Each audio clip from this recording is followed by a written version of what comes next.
በጉጉት ሲጠበቅ የነበረው የዲፕሎማቶች መንደር በሆነው በሳር ቤት ሳይታችን ላይ የቤት ባለቤት ለመሆን ፈልገው ሽያጭ በመጨረሳችን እድሉ ላመለጣችሁ ደንበኞቻችን ዳግመኛ በዛው ሳር ቤት ከቫቲካን ኤምባሲ ፊት ለፊት የተለያዩ የካሬ አማራጮችን እስከ 35% በሚደርስ እውነተኛ ቅናሽ ከ80 ካሬ ጀምሮ በ5.7 ሚሊዮን ብር የቤት ባለቤት ስናደርጎ በታላቅ ደስታ ነው።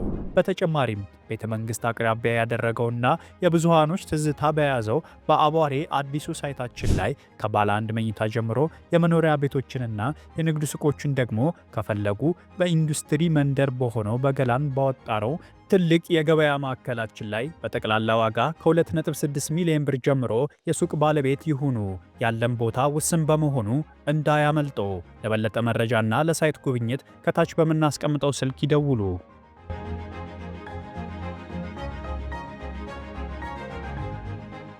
ገናን በቤተልሔም ጌታችን መድኃኒታችን ኢየሱስ ክርስቶስ በተወለደባት ስፍራ ታላቅ መንፈሳዊ ጉዞ ወደ ቅድስቲቱ አገር ኢየሩሳሌም ጰራቅሊጦስ የጉዞ ወኪል ይህን ታላቅ መንፈሳዊ ጉዞ አዘጋጅቷል።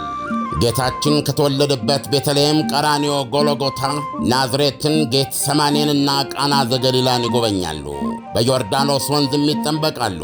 በተጨማሪም ገዳመ ቆሮንጦስን ጌታ የተንገላታበትን 14ቱን ምዕራፎች፣ ሞት ባሕርና ሌሎች በርካታ ቅዱሳን ስፍራዎችን ሊያስጎበኞትና በመልካም አቀባበል ተቀብሎ ረጅም ዓመታት ባካበተው የማስጎብኘት አገልግሎት እና ልምድ ምቹ በሆኑ ማረፊያዎች አሳርፎ በታወቁ ሼፎች በተዘጋጁ ምግቦችና ምቾት ባላቸው የጉዞ መኪናዎች መንፈሳዊና ታሪካዊ ቦታዎችን በምቾት ሊያስጎበኞ ከወዲሁ ዝግጅቱን ጨርሶ እርሶን ይጠብቃል።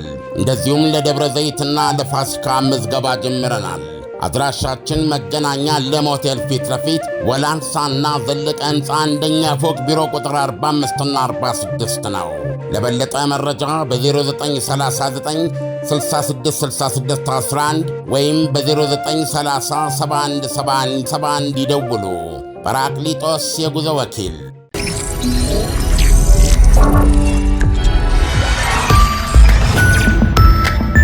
ይህ አዋዜ ነው። የሩሲያ ፕሬዝዳንት ቭላዲሚር ፑቲን ሳይታሰብ ህንድ መግባታቸውና እንዲያም ሲል ዶንባስን በግድም ሆነ በውድ እንቆጣጠራለን ማለታቸው የዓለም መገናኛ ብዙሃንን ትኩረት ስቧል።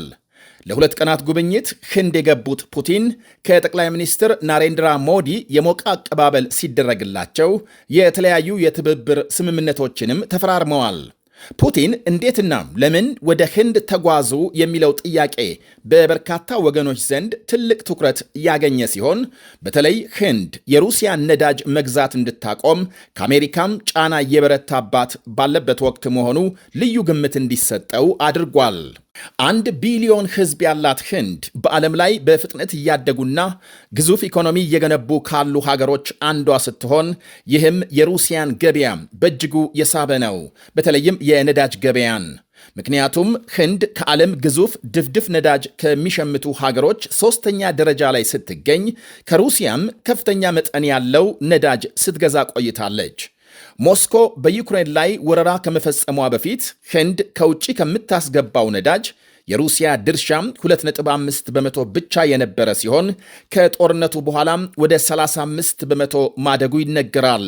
ምክንያቱም ሩሲያም በጦርነቱ ምክንያት ማዕቀብ ስለተጣለባትና ወደ አውሮፓ ገበያ ነዳጅ እንዳትልክ በመከልከሏም ያደረገችውን የዋጋ ቅናሽ ለመጠቀም ነው ህንድ ከሩሲያ የምታስገባውን የነዳጅ መጠን ያሳደገችው ይላሉ ታዛቢዎች። ህንድ ስትደሰት ዋሽንግተን ቅሬታ ገብቷታል። ህንድ እንደ አውሮፓውያኖቹ አቆጣጠር በ1947 ከብሪታንያ ነፃ ከወጣችበት ጊዜ አንስቶ ከሃያላኑ ሀገሮች ገሸሽ ብላ ስትቆይ በቀዝቃዛው ጦርነትም ወቅት ገለልተኛ ፖሊሲ ስታራምድ እንደነበር ይወሳል። ከቀዝቃዛው ጦርነት በኋላም ከአሜሪካ ጋር ስልታዊና ወታደራዊ ግንኙነት ስትፈጥር፣ በሌላ በኩል ከሩሲያም ጋር ወዳጅነት ጠብቃ ለመጓዝ ሞክራለች። ከዩክሬን ጦርነት ወዲህ ግን የህንድ ሁሉን አቻችሎ የመጓዝ ፖሊሲዋ ፈተና ገጥሞት ሲቆይ፣ ሆኖም ፑቲን የፕሬዝዳንትነት ስልጣናቸውን በጀመሩ ዓመት አንድ ብሎ የተነሳውን የሁለቱን ሀገራት ስልታዊ አጋርነት ጠብቃ እነሆ 25ኛ ዓመቱ ላይ ልትደርስ ችላለች ህንድ። ከ2000 በኋላ ማለትም ከ2000 የፈረንጆቹ አቆጣጠር በኋላም ሁለቱ ሀገሮች በየዓመቱ እየተገናኙ ጉባኤ ሲያካሂዱ የቆዩ አንዴ ህንድ ሌላ ጊዜ ደግሞ ሩሲያ እየተገናኙ ይሰበሰባሉ። ይህ ዓመታዊ ባህል 2022 ላይ የዩክሬን ጦርነት ሲፈነዳ ተስተጓጎለ። 2023 ላይ ህንድ ባዘጋጀችው የቡድን 20 ጉባኤ ላይ ፑቲን ሳይገኙ ቀርተዋል። ፑቲን በወቅቱ ዓለም አቀፉ የወንጀል ችሎት የእስር ማዘዣ አውጥቶባቸው ስለነበር ብዙም ወደ ውጪ አይጓዙም ነበር። በእርግጥ ህንድ የወንጀል ችሎቱ አባል ስላልሆነች ፑቲን መሳተፍ የሚችሉ ቢሆንም የቡድን 20 አባል የሆኑ የምዕራብ ሀገሮች ከፑቲን ጋር በአንድ አዳራሽ አብረው ለመሰብሰብ ምቾት ይነሳናል ስላሉ ሳይገኙ ቀርተዋል። በዓመቱ ግን በ2024 የሁለቱ ሀገሮች ጉባኤ ቀጥሎ የህንድ ጠቅላይ ሚኒስትር ወደ ሩሲያ ተጉዘው ስብሰባ ሲቀመጡ አሁን ደግሞ ፑቲን በተራቸው ህንድ ገብተዋል። ከ4 ዓመት በኋላም ለመጀመሪያ ጊዜ መሆኑ ነው። ህንድ የሩሲያን ነዳጅ እንድትገዛም ቀደም ሲል ተገፋፋ የነበረችው አሜሪካም አሁን ላይ በተቃራኒው ህንድ ግዢ እንድታቆም አለዚያ በማዕቀብ ለማስገደድ ሙከራ አድርጋለች። በተያዘው የፈረንጆች ዓመት መጀመሪያም አሜሪካም በህንድ ዕቃዎች ላይ የ25 በመቶ ተጨማሪ ታሪፍ መጣሏ ሲታወስ ህንድ ነዳጅ እየገዛች የሩሲያን የጦርነት ጡንቻም እያፈረጠመች ነው በማለት ወቅሳለች። አሜሪካም ህንድ ግን ከሩሲያ ነዳጅ መሸመቷን ስትቀጥል ባለፈው ጥቅምት ደግሞ አሜሪካም በሁለት የሩሲያ ግዙፍ የነዳጅ ኩባንያዎች ላይ ማዕቀብ መጣሏን አስታወቀች። ሩሲያም ግዙፍ ጦር መሳሪያም አቅራቢም ናት ለህንድ። ከህንድ የውጭ ጦር መሳሪያ ግዢ መካከል 36 በመቶውን ከሩሲያም እንደምታስገባ ሲነገር ባለፈው ግንቦት ህንድ ከፓኪስታን ጋር ባደረገችው የ4 ቀናት ውጊያ በዋነኛነት ጥቅም ላይ ያዋለችው ኤስ-400 ሚሳኤል መከላከያም የሩሲያ ምርት መሆኑ ተመልክቷል። አሁንም ይህንኑ የሚሳኤል መከላከያ በተጨማሪ ለመግዛት የተዘጋጀች ሲሆን ሩሲያ በሌላ በኩል ኤስዩ-57 5ኛ ጄኔሬሽን ስቲልዝ ተዋጊ ጄቶች ለህንድ መሸጥ ትፈልጋለች ይባላል። በሌላ በኩል ሩሲያም ከፍተኛ የጉልበት ሰራተኛ ረሃብ ላይ መሆኗም ይነገራል። በ2030 ይገጥማታል ተብሎ የሚገመተውን የ3 ሚሊዮን ገደማም የሰራተኞች ክፍተት ለመሙላት ህንድ ትልቅ ሚና እንደምትጫወት የሩሲያ ባለስልጣናት ተስፋ ጥለዋል።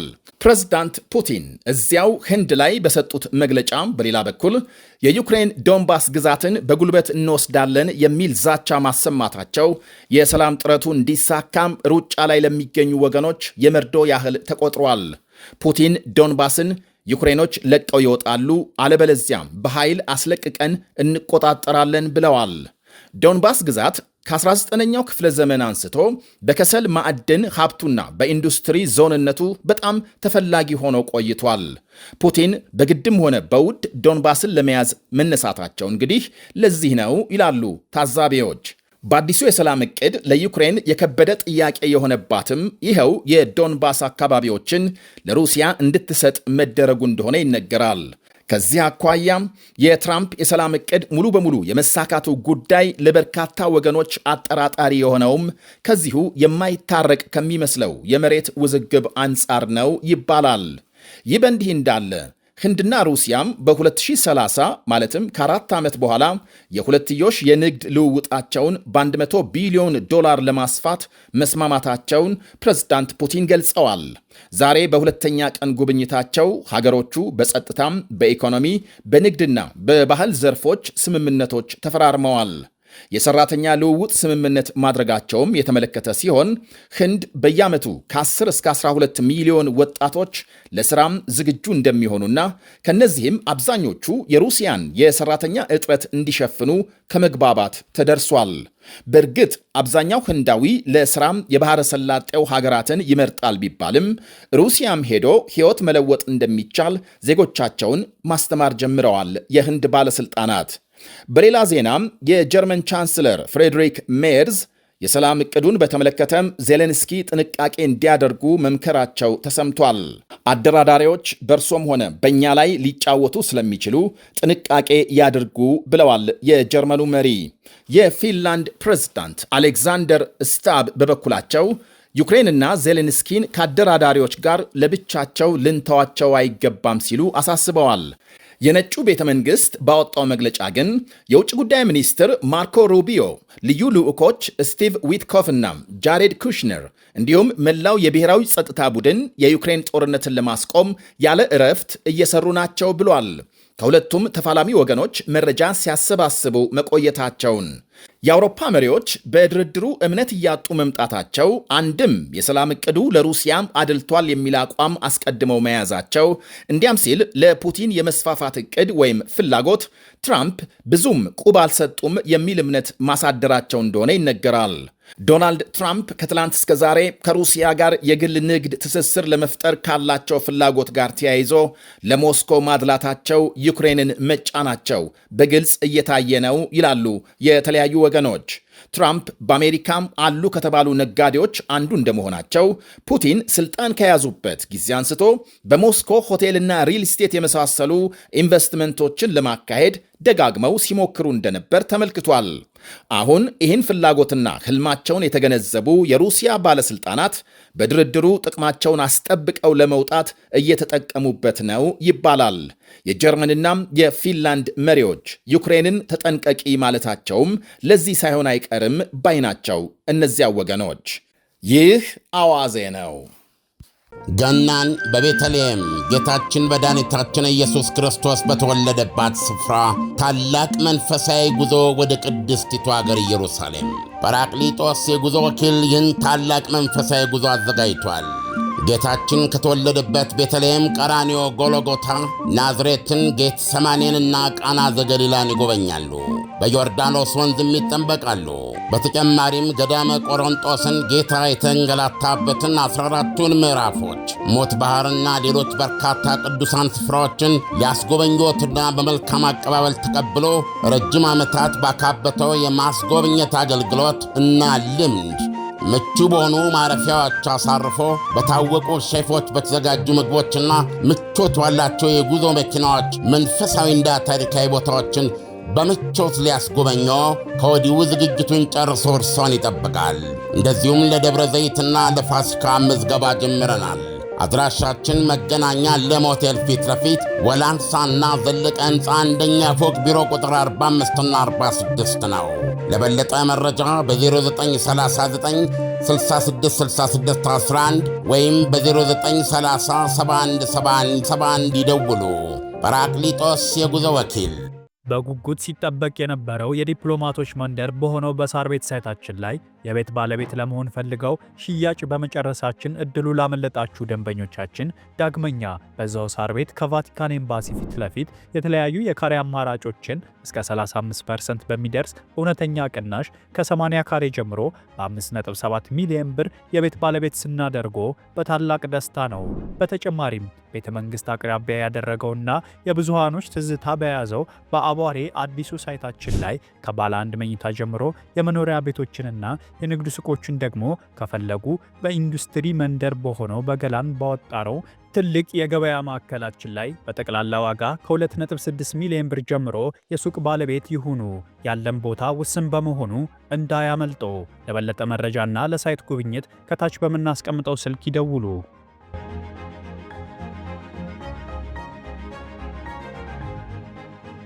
ምርትና አገልግሎቷን በአዋዜ ላይ ያስተዋውቁ። ለጥራች እንታመናለን። በስልክ ቁጥሮቻችን ይደውሉልን። አዋዜ ዓለምነህ ዋሴ ዜና